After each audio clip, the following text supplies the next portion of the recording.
សួស្តីប្រិយមិត្ត Grocery KA ទាំងអស់គ្នាតើអ្នកធ្លាប់មានអារម្មណ៍ថា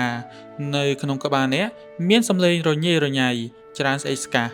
គិតមិនចេះចប់មិនចេះហើយដែរឬអត់មនុស្សភាគច្រើនរស់នៅជាមួយសំឡេងនៅក្នុងចិត្តដែលមិនព្រមឈប់និយាយវាចាំតែកកកាយកំហុសអតីតកាលធ្វើឲ្យអ្នកបន្តស្ដីបន្ទោសខ្លួនឯងហើយក៏បារម្ភពីរឿងអនាគតដែលមិនទាន់នឹងកើតឡើងផងយើងមានអារម្មណ៍ហត់នឿយតានតឹងនិងស្មុគស្មាញដោយសារការគិតច្រើននេះឯងហើយយើងក៏គិតថាការដែលយើងគិតច្រើននេះវាជារឿងធម្មតារបស់មនុស្សនៅក្នុងសៀវភៅ The Power of Now អំណាចនៃបច្ចុប្បន្នអ្នកនិពន្ធ Eckhart Tolle បានរៀបរាប់ថាគាត់ធ្លាប់រស់នៅក្នុងភាពថប់បារម្ភនិងជំងឺបាក់ទឹកចិត្តធ្ងន់ធ្ងរអស់ជាច្រើនឆ្នាំរហូតដល់យប់មួយដោយសារតែភាពឈឺចាប់ខ្លាំងពេកធ្វើឲ្យគាត់គិតចង់បញ្ចប់ជីវិតទៀតផងពេលនោះគំនិតមួយបានលោតឡើងនៅក្នុងខួរក្បាលរបស់គាត់ខ្ញុំទ្រាំរស់នៅជាមួយខ្លួនឯងលែងបានទៀតហើយស្រាប់តែពេលនោះគាត់ក៏ភ្ញាក់ខ្លួនឡើងហើយចាប់ផ្ដើមឆ្ងល់ថាជប់សិនបើខ្ញុំទ្រាំរស់នៅជាមួយខ្លួនឯងលែងបាននោះមានន័យថាមានខ្ញុំដល់ទៅ2នាក់ទី1គឺខ្ញុំដែលជាអ្នកដឹងមានវិចារណញ្ញាណនិងទី2គឺខ្លួនឯងដែលកំពុងតែឈឺចាប់និងរអ៊ូរទាំងើយពីជីវិតចុះតើមួយណាទៅជាខ្ញុំឲ្យពិតប្រាកដការភ្ញាក់ខ្លួនមួយផ្លេតនោះបានធ្វើឲ្យខួរក្បាលរបស់គាត់ឈប់គិតភ្លាម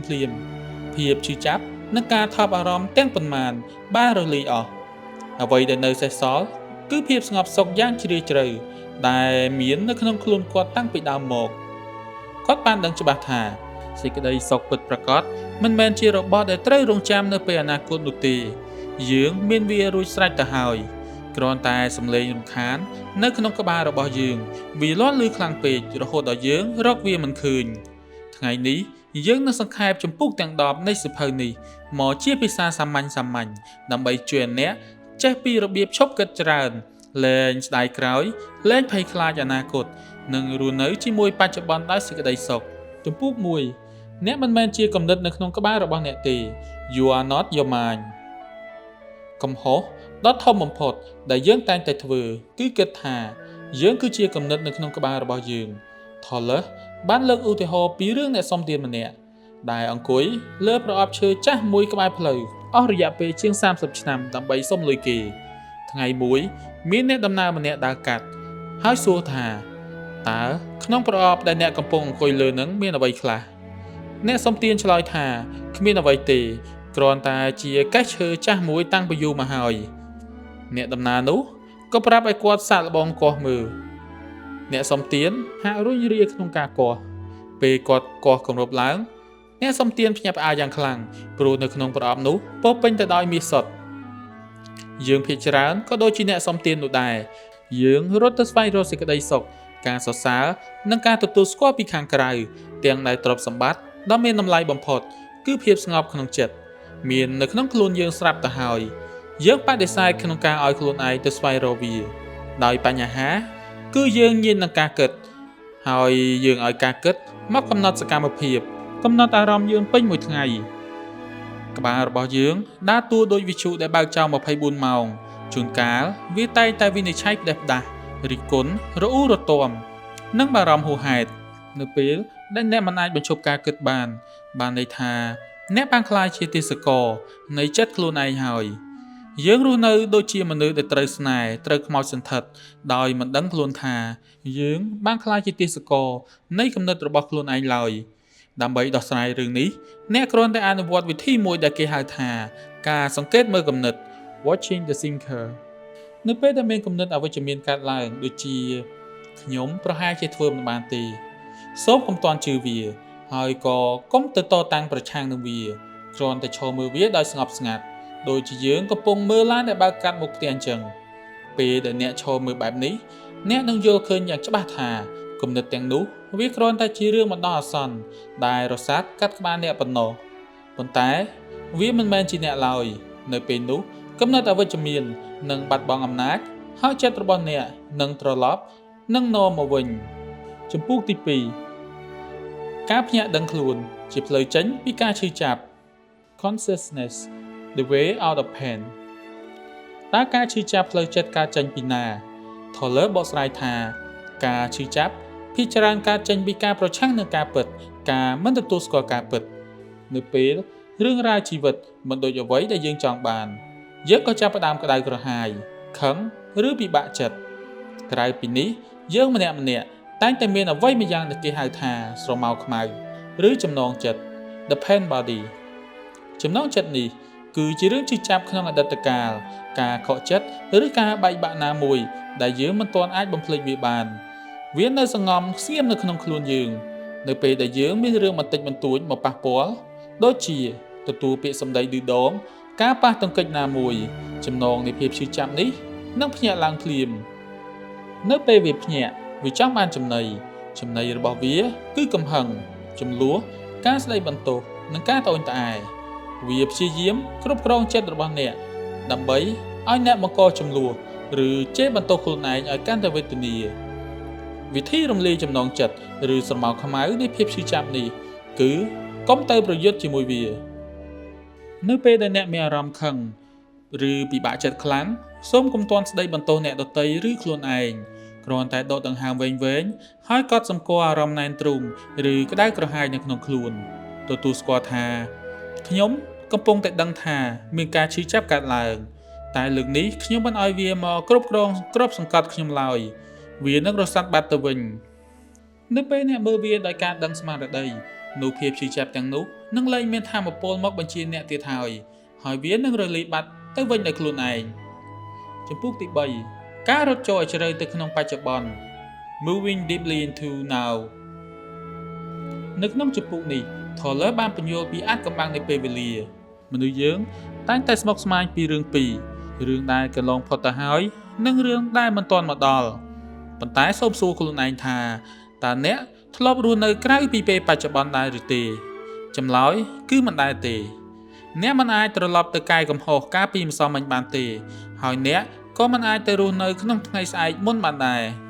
អតីតកាលគ្រាន់តែជាការចងចាំចំណែកអនាគតគ្រាន់តែជាការស្រមើស្រមៃដូច្នេះអ្វីដែលពិតប្រាកដនិងមានតម្លៃបំផុតសម្រាប់អ្នកគឺពេលឥឡូវនេះដែលអ្នកកំពុងតែដកដង្ហើមនិងធ្វើសកម្មភាពជាក់ស្ដែង Toller បានបែងចែកពេលវេលាជាពីរទី1គឺ clock time ពេលវេលាជាក់ស្ដែងលើនាឡិកាជាពេលវេលាដែលមានប្រយោជន៍និងចាំបាច់ក្នុងការរស់នៅដូចជាការកំណត់ម៉ោងធ្វើការណាត់ជួបឬការរៀនសូត្រពីកំហុសកន្លងមកដើម្បី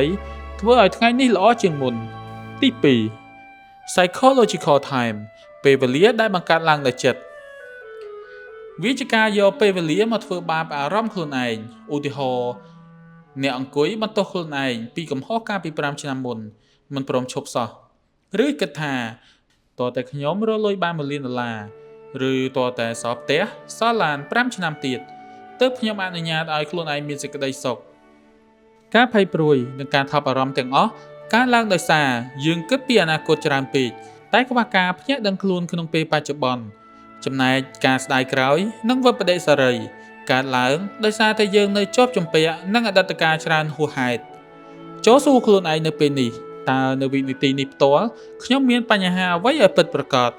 បើអ្នកមើលត្រឹមវិនាទីនេះឃើញខ្លួនឯងកំពុងអង្គុយដកដង្ហើមធម្មតាអ្នកមិនមានបញ្ហាអ្វីឡើយចំពោះទី4ឧបាយកលរបស់ចិត្តក្នុងការគេចវេះពីបច្ចុប្បន្ន Mind strategies for avoiding the now ជួនកាលចិត្តយើងនេះហើយដែលនាំឲ្យយើងបាក់ទឹកចិត្តទោះបីយើងដឹងថាបច្ចុប្បន្នសំខាន់ក៏ដោយចិត្តរបស់យើងតែងតែរកវិធីរត់ចេញពីបច្ចុប្បន្នជានិច្ចតាមរយៈទម្លាប់អាក្រក់ពីរយ៉ាងទី1ការរអ៊ូរទាំ complaining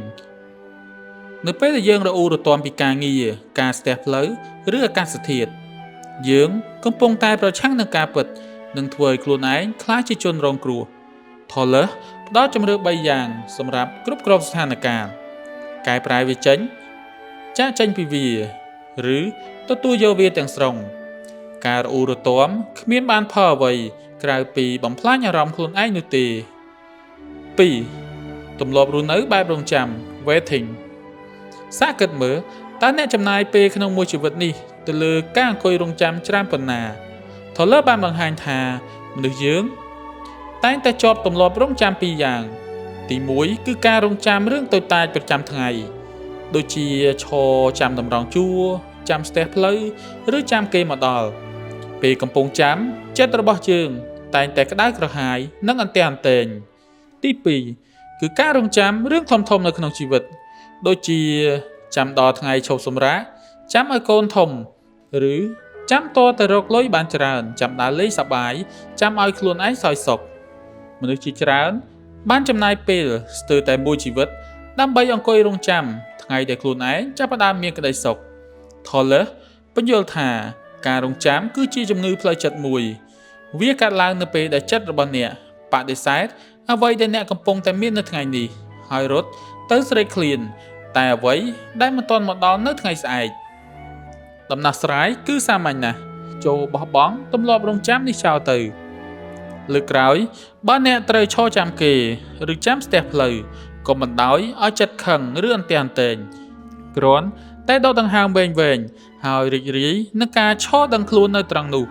ជីវិតពិតរបស់អ្នកគឺនៅត្រង់វិនាទីនេះមិនមែននៅថ្ងៃខាងមុខឡើយកុំចាំតើតែមានលុយហូរហៀទើបឲ្យខ្លួនឯងបានសោយសុខចំពោះទី5អនុញ្ញាតឲ្យខ្លួនឯងរស់ក្នុងបច្ចុប្បន្ន The state of present តើការរស់នៅក្នុងបច្ចុប្បន្នមានអារម្មណ៍បែបណាសូមសាកល្បងលំហាត់ខ្លីមួយបិទភ្នែកហើយសួរខ្លួនឯងថាតើគំនិតបន្ទាប់របស់ខ្ញុំនឹងជាអ្វីបន្ទាប់មកសូមរងចាំដោយយកចិត្តទុកដាក់ដូចឆ្មាកំពុងយាមចាំមាត់រុនកណ្ដុរអញ្ចឹងអ្នកនឹងសង្កេតឃើញថាក្នុងពេលប្រមាណវិនាទីដែលអ្នកកំពុងផ្ចង់អារម្មណ៍រងចាំនោះខួរក្បាលរបស់អ្នកស្រាប់តែស្ងាត់ជ្រងំគ្មានគំនិតអ្វីទាល់តែសោះចន្លោះទំនេរដ៏ស្ងប់ស្ងាត់នោះហើយគឺជាការដឹងខ្លួន present អ្នកមិនបានងងុយដេកទេអ្នកភ្ញាក់ដឹងខ្លួនយ៉ាងច្បាស់ប៉ុន្តែគ្មានសំឡេងរំខាននៅក្នុងក្បាលដូចគ្នានេះដែរ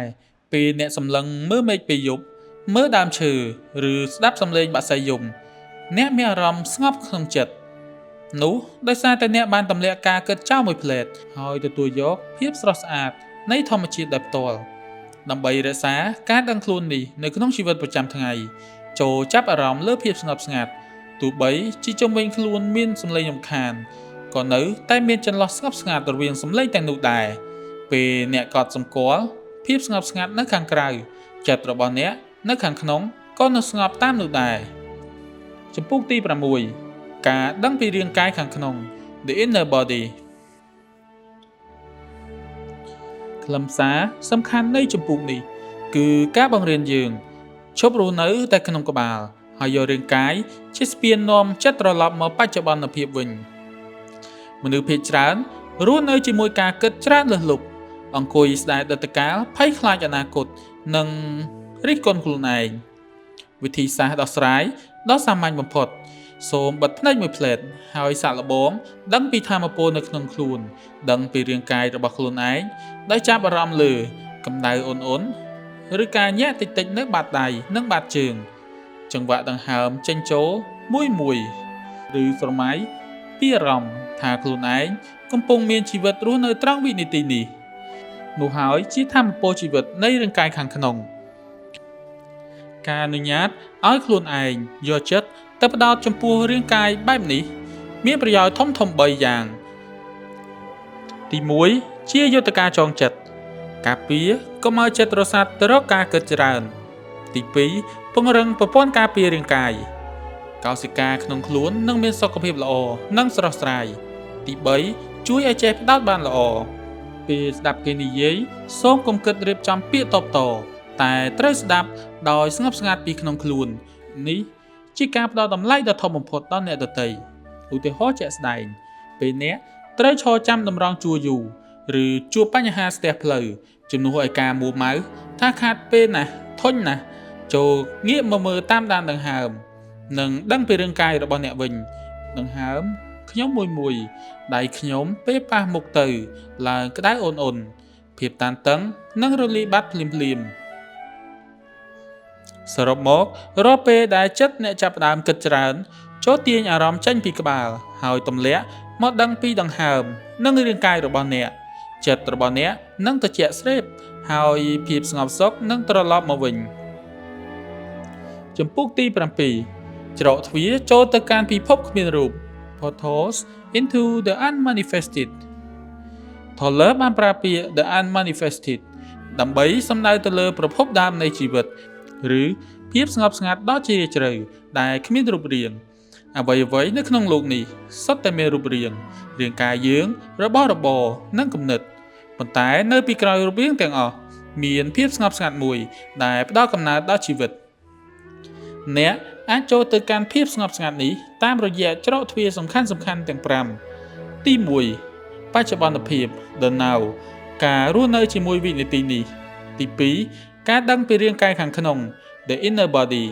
ការភ្ជាប់អារម្មណ៍ជាមួយធម៌ពលក្នុងខ្លួនទី3ដង្ហើមស្មារតី Conscious Breathing ការដឹងខ្យល់ដង្ហើមចេញចូលទី4លំហនិងភាពស្ងប់ស្ងាត់ Silence and Space ការកត់សម្គាល់ចន្លោះទំនេរនិងភាពស្ងប់ស្ងាត់ជុំវិញខ្លួនទី5ការលះបង់ការប្រឆាំង Surrender ការព្រមទទួលយកការពិតដោយមិនត្អូញត្អែរយប់នៅពេលដែលយើងគេងលក់ស្កប់ស្កល់ដោយមិនយល់សប្តិចិត្តរបស់យើងបានត្រឡប់ទៅសម្រាកនៅទីនោះដោយស្វ័យប្រវត្តិប៉ុន្តែគោលដៅនៃការហ្វឹកហាត់ចិត្តគឺការចេះស្វែងរកភាពស្ងប់នេះនៅពេលដែលយើងកំពុងបើកភ្នែករស់នៅខណៈពេលដែលជីវិតយើងធ្វើដំណើរឡើងចុះ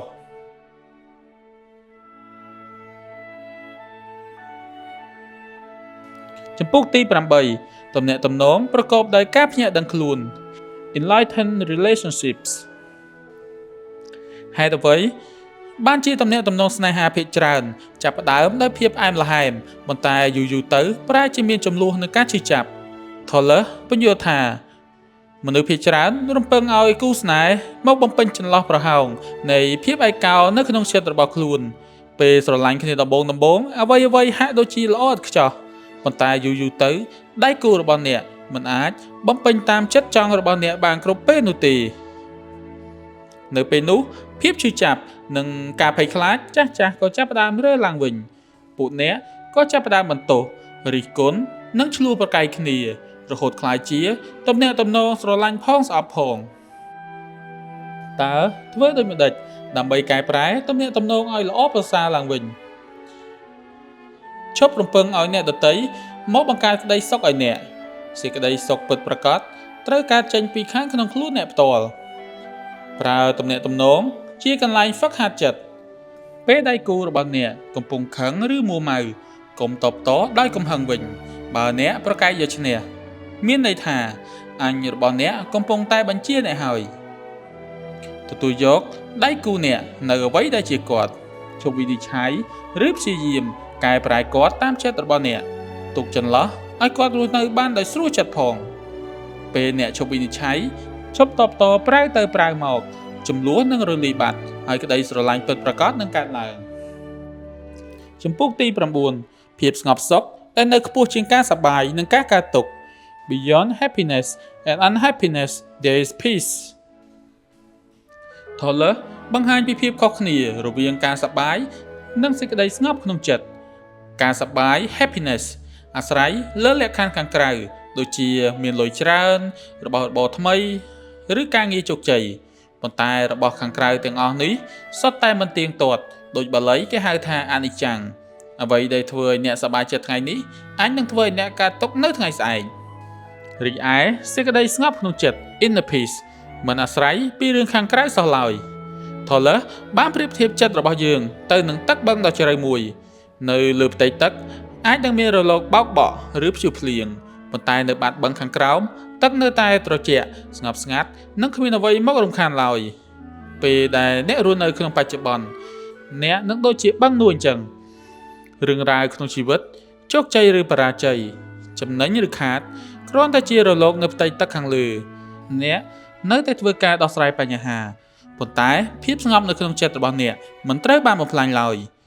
អ្នកយល់ច្បាស់ថាអ្វីកើតឡើងហើយគង់តែនឹងរលត់ទៅវិញរាល់បញ្ហាជីវិតវាមិនស្ថិតស្ថេរនោះទេចំពោះទី10អត្ថន័យនៃការព្រមទទួលយកការពិត The meaning of surrender